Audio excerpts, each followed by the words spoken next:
Pour mon trading de CFD, je veux une plateforme différente. Des graphiques personnalisables, une exécution rapide, des spreads serrés, avec un acteur reconnu présent en France. Trader différemment avec CMC Markets.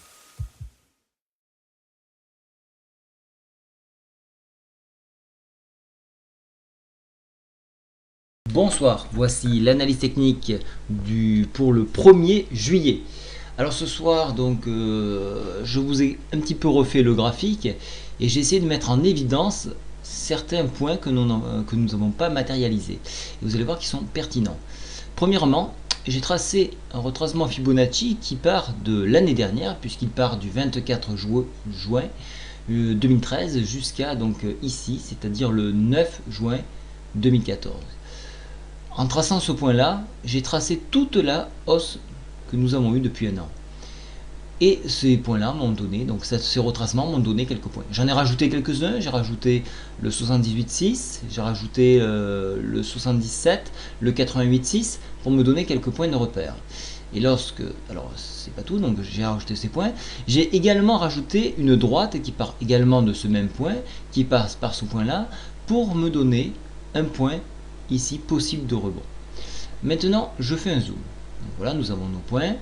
Voici donc un barrage haussier qui se trouve exactement à 4489, un barrage baissier qui se trouve à 4387 qui correspond à peu de choses près et probablement peut-être dû à une incertitude à quelques points près de cette oblique là. Donc là un très joli point de rebond sur ce niveau là.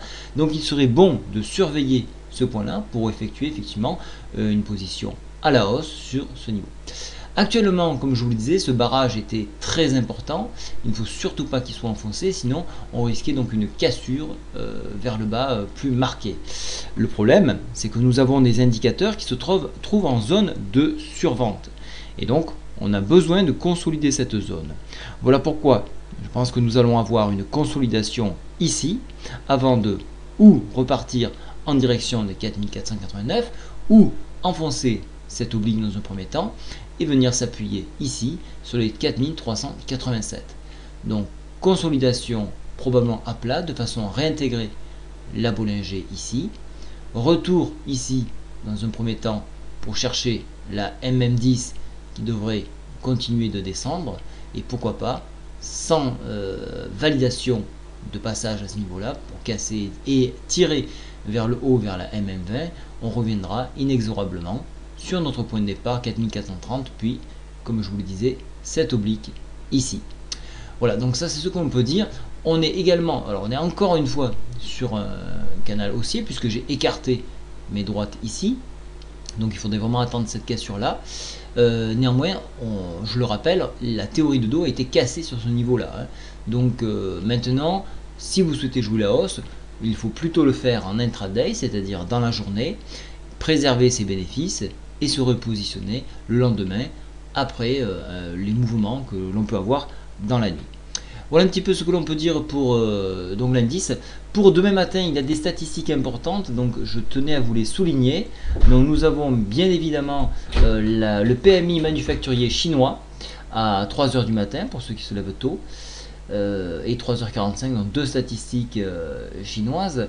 Nous avons également une statistique allemande qui est très intéressante à 9h55 sur le PMI manufacturier allemand. Donc là, il faudra avoir là aussi une grosse attention. J'aurai une attention toute particulière à 11h sur le taux de chômage en Europe. Donc là, il faudra être très vigilant. Et bien évidemment, je me reporterai à 16h sur l'indice de fabrication ISM. Donc ça, c'est une très grosse statistique.